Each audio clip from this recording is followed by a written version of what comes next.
Welcome to Graphite Hub's interview series, a series dedicated to all things graphite.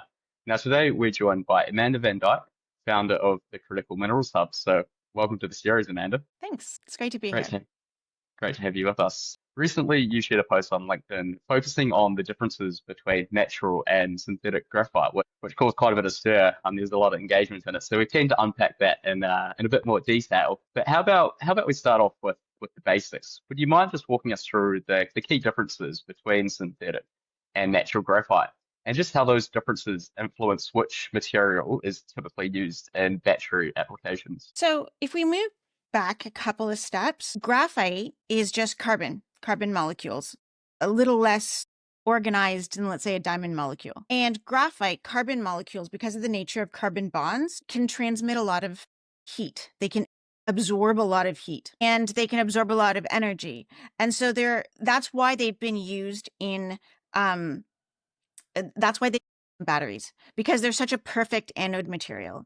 But because batteries and clean tech have become so popular and the growth in batteries is genuinely great, it's that energy absorbing property that has made them, like, there's no question that battery anodes are going to be made from graphite from for years to come. But the difference is, what are we going to use? What kind of graphite? And there are two main types of graphite: natural flake that's formed in the earth, which is the flake. Natural is flake. The industry calls it flake graphite, and in nature it grows in sheets, in fine sheets and flakes, and it looks literally flaky. And those flakes are naturally formed and are incredible conductors of electricity, but they're also incredibly brittle and they break incredibly easily. So they have very rough surfaces. The other way you can get carbon, I mean, hydrocarbons are just fuel, right? Made out of carbon, is by taking the thickest part of oil, usually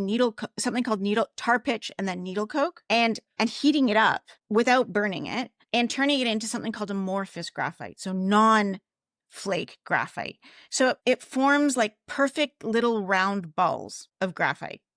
So while ironically, it's not as great a conductor as flake graphite, those individual flakes provide a perfect conductor of electricity, but the jaggedness and the breaks in the flakes, which is always there in a natural product, interrupts that transfer of electricity and that functioning of batteries. And so when in the nascent battery industry, like 10 years ago, about 65% of all of the anode material in batteries came from natural flake graphite, which China, who was making all the batteries at the time, had tons of, right? It's actually low grade graphite that they use. So they use the tiniest flakes because the nature of battery, for every single battery chemical, it's about purity and consistency, right? That's what makes batteries function. And the advantage they found, even though needle coke costs twice as much, to take needle coke and turn it into coated spherical graphite that's used in batteries, it costs twice as much as it costs to make natural graphite into coated spherical graphite. But the coated spherical graphite that comes from an original oil source, we call it synthetic, but really it comes from tar,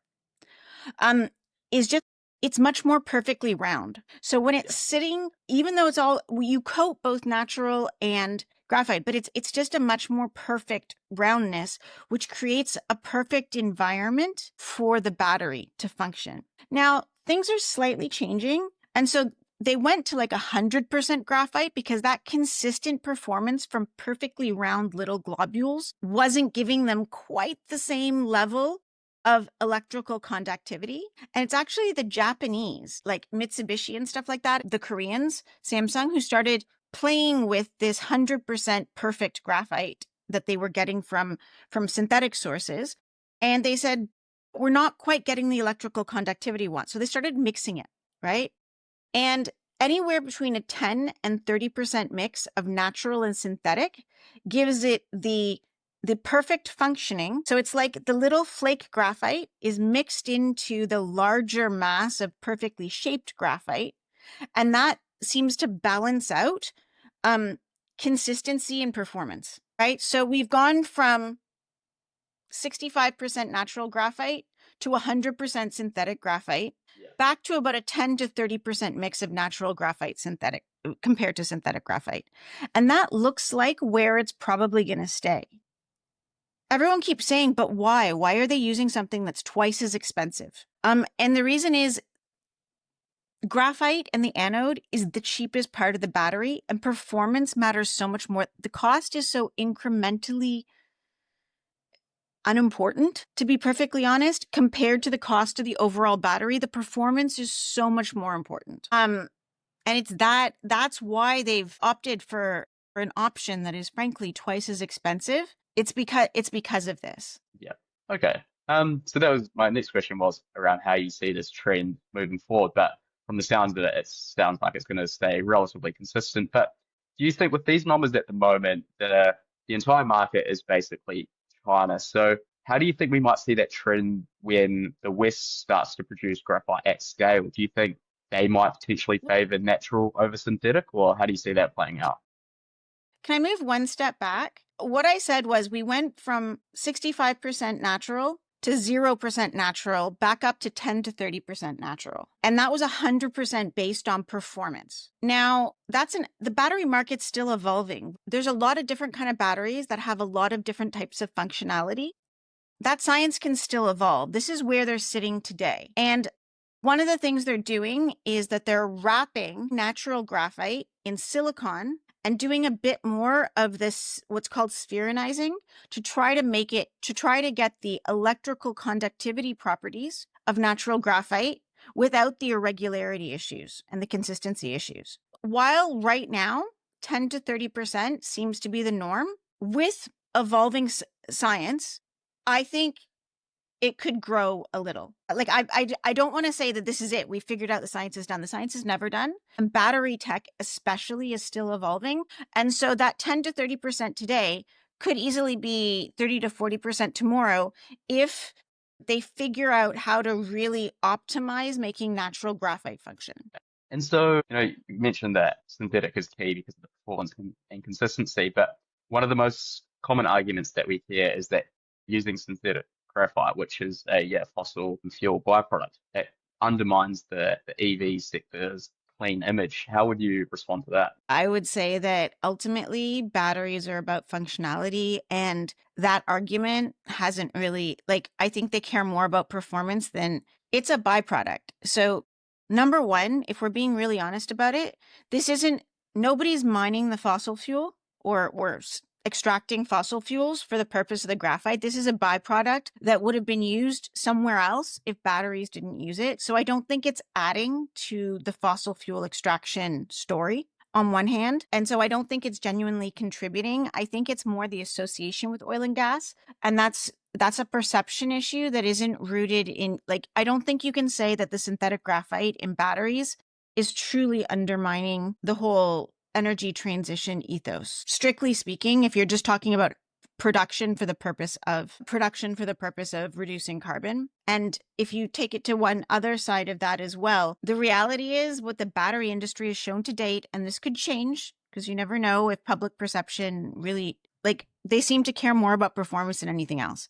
If you want the world's transition, they want the best performing, longest lasting batteries. And I think that they will choose performance over carbon footprint. Okay. And then so beyond batteries, how do you see demand playing out for sectors such as refactories, foundries, and lubricants? So this is actually a really interesting subject, and it kind of drives me crazy because when you say graphite, because people know graphite is in batteries, all they talk about is batteries. And the reality is for natural graphite, the demand is not driven, and the building of new mines absolutely is not driven by the cheapest product they produce, which is the fine flake stuff. Larger flake graphite gets turned into a number of different products, one of which is foundries. But I actually think an incredibly important area of growth is large flake graphite, which sells for double or triple the price, by the way. It's so valuable, it sells for double or triple the price. And the market we just don't have enough of it. We don't have enough natural graphite mines to be able to support it. Turns into something called expandable graphite. It literally puffs up because of the flakes. It puffs up like popcorn. and then they roll it into foils. And expandable graphite is an incredible it's an incredible expandable graphite foils. Their use in electronics and GPUs and all of that kind of stuff grows every single year. Whatever they can get, they get. Every ounce of that stuff gets bought and the prices go up, not down. And it is actually the driver of the natural graphite market. Like when I was looking to invest in graphite mines, I looked for graphite mines that had the highest percentage of large flake, right? Because I knew that was going to drive their economics. And I think the demand for that is slowly but surely, because of the growth in electronics and the fact that they are so important for casing, chips, electronics of all sorts, use graphitic foils because of their incredible heat management properties, which is one of the biggest issues with miniaturized electronics. So I think that the market for natural large flake graphite has everywhere to go. Well, thanks, Amanda, for sharing your insights on this multi-part series based on natural versus synthetic graphite. Appreciate your insights, and we look forward to hearing you again for part 2. Apart from that, thank you everyone for tuning into this episode of Graphite Hub's interview series. We'll see you next time.